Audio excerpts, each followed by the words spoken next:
répondre ce qu'est la fluidité fonctionnelle, j'ai besoin de dire que ça vient de l'analyse transactionnelle, mais c'est aussi une recherche, c'est l'aboutissement d'une recherche universitaire académique que Susanna Tempel, une analyse transactionnelle, a réalisée et pour lequel elle a eu des prix.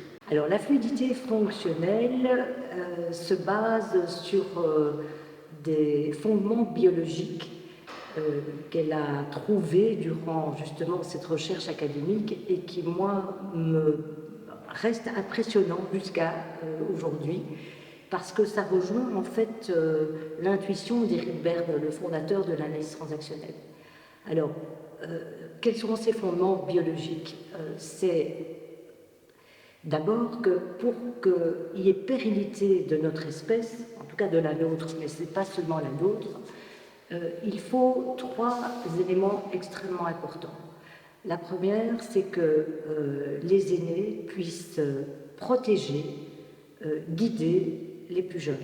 Donc il faut qu'il y ait une protection des adultes vis-à-vis des plus jeunes. Ça, c'est la première chose. Il faut aussi que les plus jeunes aient la possibilité de grandir, de s'épanouir, de croître. Donc, c'est les deux. Donc, protéger, mais aussi avoir le droit de grandir et de croître. Et le troisième élément, qui n'est pas le moins important, c'est que les humains puissent prendre en compte la réalité, c'est-à-dire ici et maintenant, qu'est-ce qui se passe, et pouvoir répondre à cette réalité au moment où ça se passe. Un exemple, il y a une voiture qui passe dans la rue alors que je voulais traverser, j'entends la voiture, je me protège, j'ai pris en compte ce que j'ai entendu. C'est ça en fait le troisième élément qui est la survie par rapport à l'ici et maintenant.